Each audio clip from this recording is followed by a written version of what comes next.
La meva relació en la Fira de Cocentaina pues, va ser a raïl de que vam estar participant i vam estar 2 o 3 anys abans de fer el primer mercat medieval pues, participant en la plaça de l'Ajuntament i el casc antic, que no hi havia res.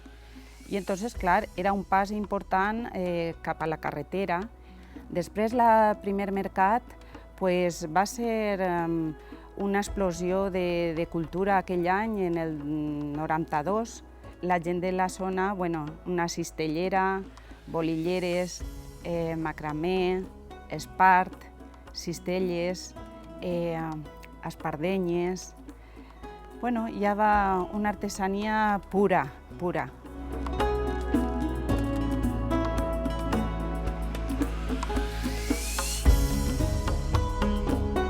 José Miguel, en aquell entonces era regidor de Fira, em va proposar de continuar la fira. Va depositar en la meva persona pues, una confiança i a continuació de proposar-me-ho, però en el mateix moment em va dir, bueno, què en dius? De les covards no s'ha escrit res. Jo dic, bueno, pues no insistisques més, ho farem.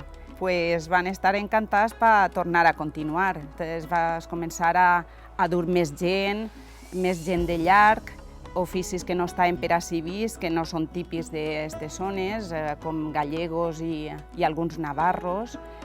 També l'animació, per no repetir tots els anys, pues anàvem introduint pues, moltes coses novedoses que no s'havien vist mai en el carrer.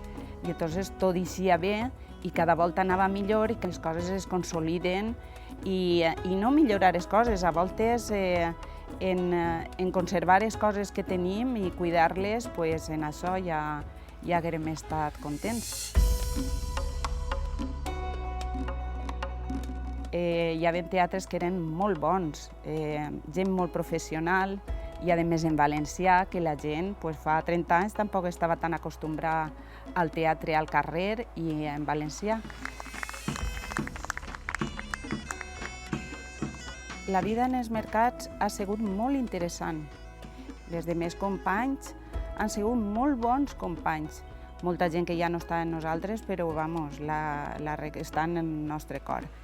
Destacar que les persones majors a mi m'han ensenyat moltíssim perquè era una confiança que es donaven, no? Que aquesta experiència que ells tenien, aquest parlar tan humilde i tan senzill, i a més que les seues paraules valien més que un paper. Ara tot és burocràcia, fax, papers, correus electrònics, telèfons, i es perd tantíssim temps així, pareix que s'estalvia temps, però no és així. Valia més la paraula.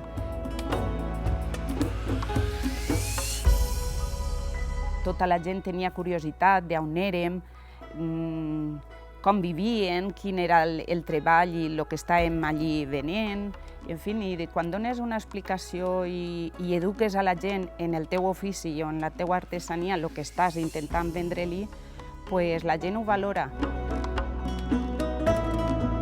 N'hi havia alguns cotxes, furgonetes, moltes maneres de vestir i de viure que en un principi donava un poc de suspicàcia, però després la gent ens oferien cafè, si necessiteu alguna cosa, una urgència, una emergència, el que fora, estaven allí, s'ho passaven estupendament amb nosaltres, perquè era una convivència d'un cap de setmana, 2 dies, 3 dies, anàvem nosaltres en aquesta il·lusió i les fem un poc partícips d'aquest ambient. El paper de la dona en les fires, aquestes tradicionals, ha sigut de treball, simplement. I com a organitzadora, jo pense que jo ho he tingut molt més difícil. Sempre creia que jo treballava més i que jo me tenia que esforçar més i tenia que convèncer o tindre més esforç que els altres per aconseguir coses que altres pensarien.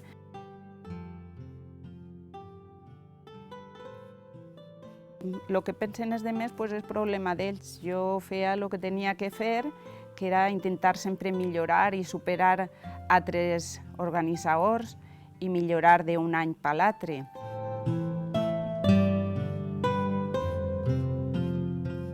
La Fira de Cocentaina té moltíssima importància respecte a altres fires per la quantitat d'anys que és història, i tot el que s'ha fet en Cocentaina és història. En aquest cas, que la fira és el 675 aniversari, volguera ser molt agraïda a tota la gent que ha fet possible que els mercats tinguin una continuació i que no s'hagin deixat mai de fer. És que no pots pensar en aquests dies de fer altres coses que no siga anar a la fira.